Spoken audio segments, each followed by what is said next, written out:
Saat itu dalam hatinya bergumul satu pertanyaan mendasar.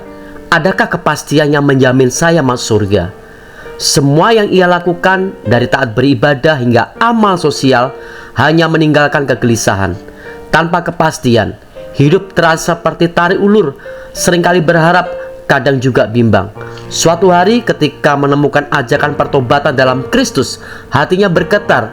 Dia berkata, "Sekalipun dosamu merah seperti kirmisi, Engkau mampu menyucikannya sampai putih seperti salju." Pertobatan itu membawa kedamaian, tapi bukan damai biasa. Ia menyadari hanya Kristus yang bisa memberi kepastian keselamatan abadi. Namun perjalanan itu tidak mudah, karena tulisannya yang berjudul "Mengapa Saya Memilih Yesus?" Ia dipenjara pada tahun 1974, bukan karena kejahatan, tetapi karena iman. Di balik jeruji itu, Allah bekerja lebih nyata. Hanya Alkitablah yang menjadi teman dan harapannya. Ia menamatkannya hingga 25 kali membaca bolak-balik Alkitab. Lelah, tapi iman semakin kokoh.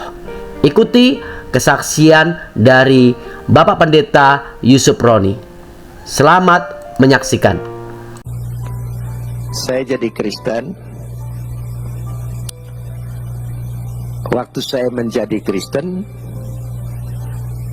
saya tidak sering orang tanya, "Apa Bapak dapat penglihatan sorga?" Ada orang yang gitu. Silakan saja. Saya enggak. Kebetulan saya enggak. Saya ini hanya menyelidiki kedua kitab suci. Studi pakai otak. Tapi dibuka hatinya. Jadi ketika saya baca Alkitab, itu bukan bermaksud untuk percaya. Bermaksud baca Alkitab untuk mencari kelemahan-kelemahan Alkitab untuk diserangkan kepada orang Kristen. Jadi saya baca Alkitab dari sejak kitab Kejadian, baca semua. Terus baca terus, selidiki terus, baca terus. Itu belum jadi orang Kristen dan belum percaya. Selesai perjanjian lama, dikritik ini, kritik ini. Sampai Matius, Markus, Lukas, dan tiba giliran Yohanes. Disitulah Tuhan membuka hati saya. Ketika membaca Yohanes 1 ayat 1, pada mulanya adalah firman, firman itu bersama dengan Tuhan, dan firman itu adalah Tuhan. Penemuan saya ini, kenapa jadi geger? Saya kan belum jadi Kristen, jadi tidak cerita pada orang Kristen. Cerita di tempat saya. Yang dulu, yang lama itu. Ngamuklah orang semua. Kamu ini sudah kafir. Kok bela-bela agama orang lain? Lo tidak. Ini hasil penyelidikan. Kan Anda yang tugasin saya. Sekarang saya cerita tugas ini, ternyata apa yang kita mengerti itu salah. Mereka tidak ada Tuhan Bapa, Tuhan Anak, Tuhan Ibu. Nggak ada. Ya, Tuhan tidak punya ibunya. Kata Bapa dan Anak itu hanya untuk menunjukkan bahwa firman itu berasal dari Bapa, sehakikat dengan Bapa, ya, melekat dengan Bapa, sama agungnya, sama mulianya. Dari situlah, karena Tuhan harus punya firman. Karena firmanlah menciptakan segala sesuatu. Firman tidak diciptakan Tuhan. Kalau firman diciptakan Tuhan, berarti Tuhan sempat tidak punya firman. Dengan firman apa dia menciptakan firman? Begitu. Saudara perhatikan, siapa Yesus? Yesus itu adalah firman. Firman yang berasal dalam diri Bapa. Sehakikat, sederajat, melekat dalam diri Bapa. Harus ada, wajib ada, mustahil tidak ada. Tuhan sudah punya firman, sudah punya roh. Roh dan firman tidak diciptakan Tuhan. Sudah ada sejak Tuhan itu ada. Kalau roh diciptakan oleh Tuhan, kalau firman diciptakan oleh Tuhan, berarti Tuhan sempat tidak punya roh. Kalau Tuhan sempat tidak punya roh, berarti Tuhan mati. Dengan roh apa dia menciptakan roh? Kalau firman itu diciptakan Tuhan, berarti Tuhan sempat tidak punya firman. Dengan firman apa dia menciptakan firman? Jadi firman dan roh adalah dua sifat hakikat yang melekat di dalam diri Tuhan. Harus ada, wajib ada, mustahil tidak ada. firman yang sehakikat keluar menjadi manusia. Siapa namanya?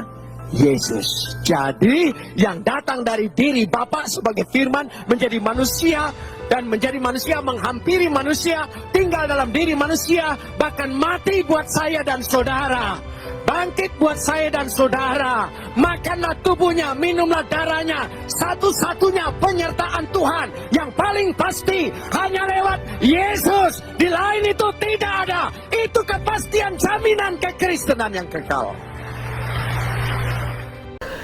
Demikian kesaksian dari Bapak Pendeta Yusuf Roni. Di dalam penjaralah ia mengalami kelahiran baru yang total. Ia menyatakan Yusuf Roni yang lama telah mati, sekarang yang hidup adalah Kristus. Ia menyadari bahwa ego dan masa lalunya jelas tidak punya tempat lagi. Penjara menjadi sekolah Tuhan yang memperbaharui batinnya dan memberinya visi baru, bukan hidup untuk dirinya sendiri tetapi untuk Tuhan. Bahkan di balik kesulitan dan hukuman, ia dipertemukan dengan keindahan surga. Tuhan menampakkannya, dan meskipun ia tidak ingin kembali, ada perintah surgawi, pergilah kembali dan menjadi saksinya. Keluar dari penjara, ia setia dalam panggilan. Ia mendirikan sekolah Alkitab di dalam lembaga penahanan dan menuntun banyak wadahnya menuju Yesus.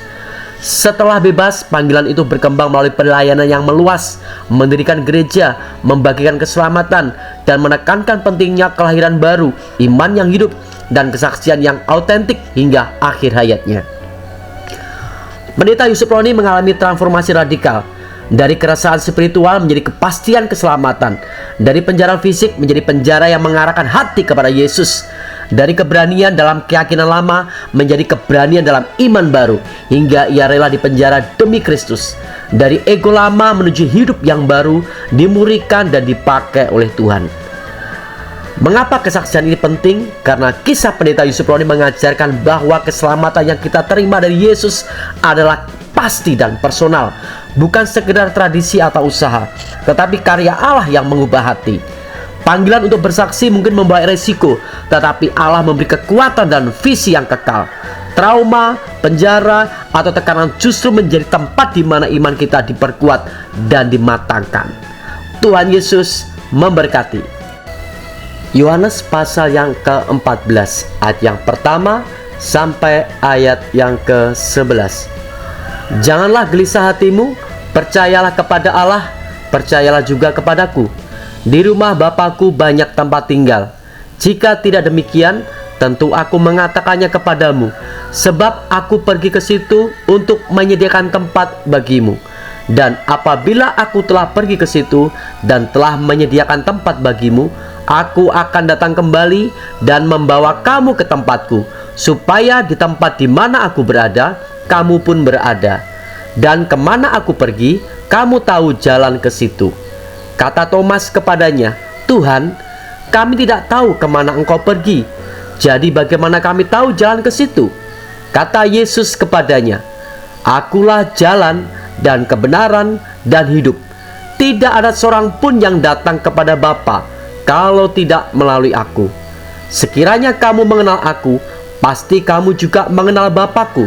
Sekarang ini kamu mengenal Dia, dan kamu telah melihat Dia. Kata Filipus kepadanya, Tuhan, tunjukkanlah Bapa itu kepada kami, itu sudah cukup bagi kami. Kata Yesus kepadanya, telah sekian lama aku bersama-sama kamu, Filipus, namun engkau tidak mengenal aku. Barang siapa telah melihat aku, ia telah melihat Bapa. Bagaimana engkau berkata, tunjukkanlah Bapa itu kepada kami? Tidak percayakah engkau bahwa aku di dalam Bapa dan Bapa di dalam aku? Apa yang aku katakan kepadamu, tidak aku katakan dari diriku sendiri, tetapi Bapa yang diam di dalam aku, dialah yang melakukan pekerjaannya. Percayalah kepadaku bahwa aku di dalam Bapa dan Bapa di dalam aku, atau setidak-tidaknya percayalah karena pekerjaan-pekerjaan itu sendiri.